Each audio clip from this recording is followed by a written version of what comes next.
আমি তো আছি তার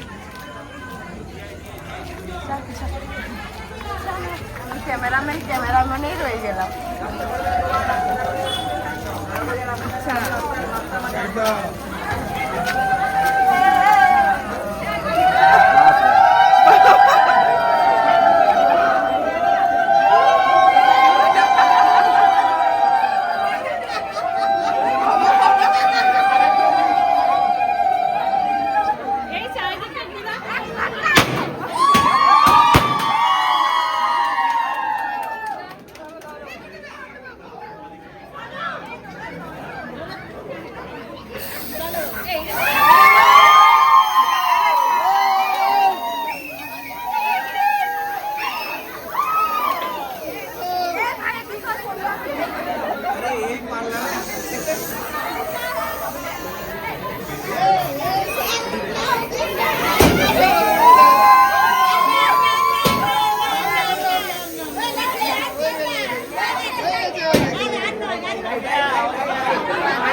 কথা বলতে পারছি না, মানে এত কিছু করেছে, আমি অভিভূত, আই এম স্পিচলেস, মানে আমি একটু টাইম লাগতো আমার কিছু বলতে, ঠিক আছে?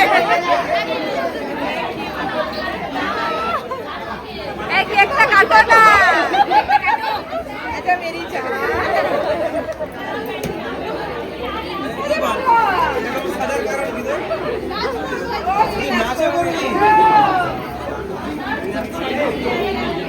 এটা শুধু টিচারদের জন্য নয়, এটা আমরা সবাই মিলে যেহেতু আমরা फैमिली সবাই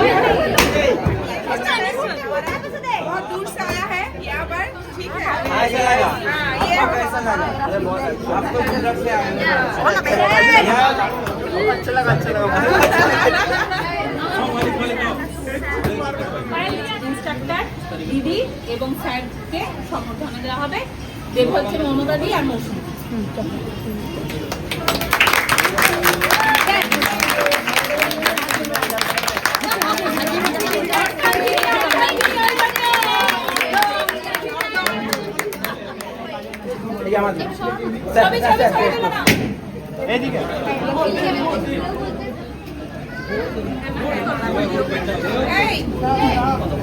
টিচার বলে সাধারণত আমরা ক্লাসরুমের কথা ভাবি, কিন্তু আমরা এখানে অনেক কিছু শিখি দিদির থেকে, দাদার থেকে, স্যারের থেকে। তাই সেই অর্থে দিদি দাদা আমাদের অবশ্যই টিচার, কারণ এখানে আমরা শুধু পুশ আপ বা ডেডলিফট শিখি না, এখানে আমাদেরকে ডেডিকেশন, ডিসিপ্লিন শেখানো হয় দিদির থেকে, যেগুলো আমরা শিখি ম্যাডামের থেকে।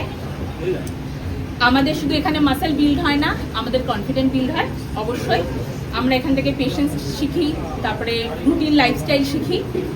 তো এই জন্য যেগুলো আমরা আমাদের জিমের বাইরে, শুধু জিমে না, জিমের বাইরেও আমরা আমাদের ব্যক্তিগত জীবনেও সেগুলোকে কাজে লাগাতে পারি। এবার আমি একটুখানি ছোট্ট করে আমার নিজের ব্যক্তিগত কথা বলবো। সেটা হচ্ছে আমি ডে 1 থেকে আমার ছেলেকে নিয়ে আসি। তো জিমে এরকম হয়েছে যে আমি ওয়ার্কআউট করছি, দিদি আমার ছেলেকে কোলে নিয়ে আমাকে ওয়ার্কআউটও দেখাচ্ছে, প্লাস আমার ছেলেকেও কোলে নিয়ে রেখেছে, এরকম হয়েছে। তো আমার এরপর আর কিছু বলার নেই দিদিকে, আমি দিদির প্রতি চিরজীবন কৃতজ্ঞ থাকবো। আমি ঝাড়গ্রামে নাও যদি থাকি, আমি সারা জীবন তোমাকে মনে রাখবো, এবং আমার ছেলেও ছোট, এখন ছেলের হয়েও তোমাকে মনে রাখবো।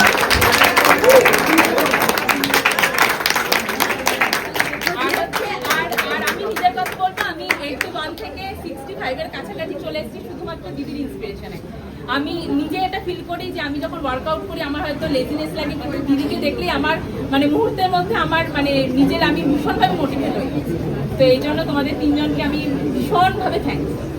খুব ভালো, দারুণ দারুণ, খুব সুন্দর। আমি এটা রাখি, বাচ্চা নিয়ে আসবে সেটা দায়িত্ব আমার। তোমরা ওয়ার্কআউট করে যাও, কারণ ওয়ার্কআউটের মধ্যে নিজের কনফিডেন্সের মধ্যে কোনো কিছু বাধা হতে পারে না। যদি বাধা আসে সেটা আমার দায়িত্ব। তো ওর ছেলেকে শুধু ওয়ার্কআউটের জন্য নয়, ওকে আমি সবসময় খুবই ভালোবাসি, আর খুব মনের কাছে আমার। God bless you and God bless you. সবাইকে পাঠালো বলতো, সবাই খেলো, এসো এসো এসো এসো।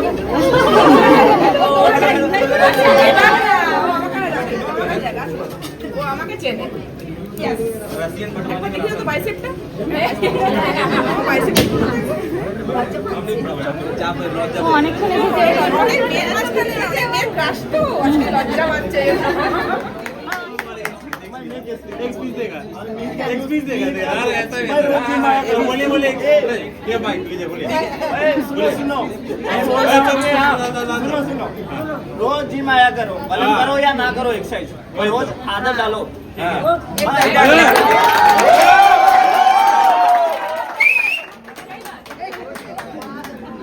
একদম একদম একদম রাইট। এই রূপটার জন্য একদম একদম পাগলকে স্যালুট করি আমি, আবারও একদম। বলছি একে দেখে মেয়েরা আসে যে না আমরাও পারবো, একদম। এই জন্যই জিমে আসে। ঠিক। অন্যান্য জিমেও যাই আমি বলছি, কিন্তু আগে এতটা না, মেয়ে না, না। জিমে যাবো।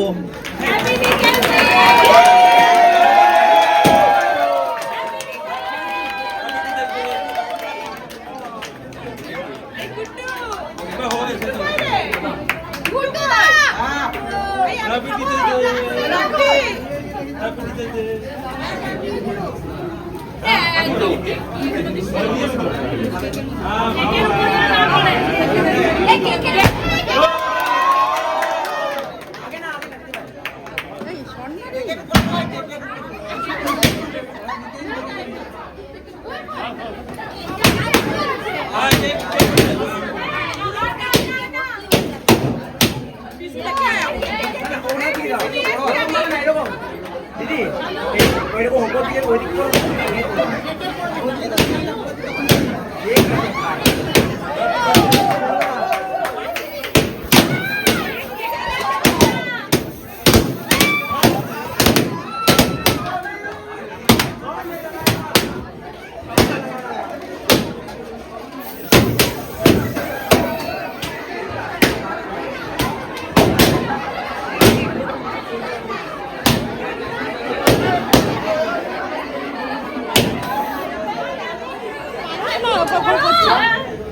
গরম বলে কিছু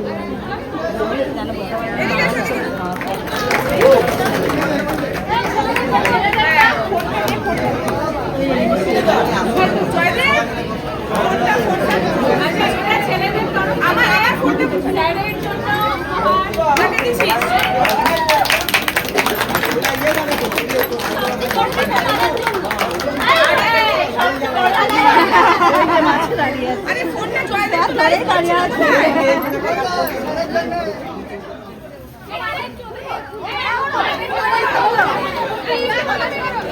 এটা আমি বলবো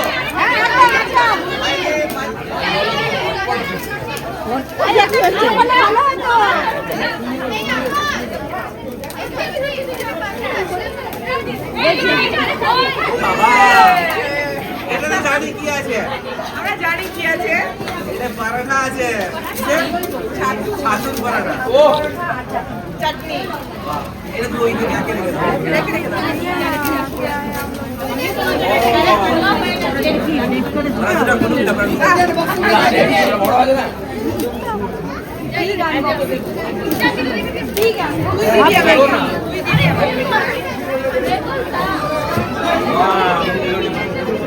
একদম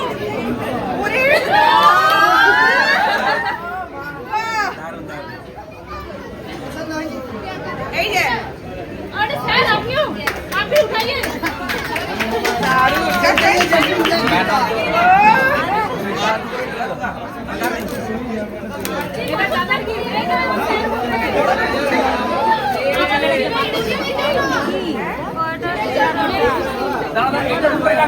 জল খাওয়াইছে না আমাদের বাবা, আর জল আনতে হবে না।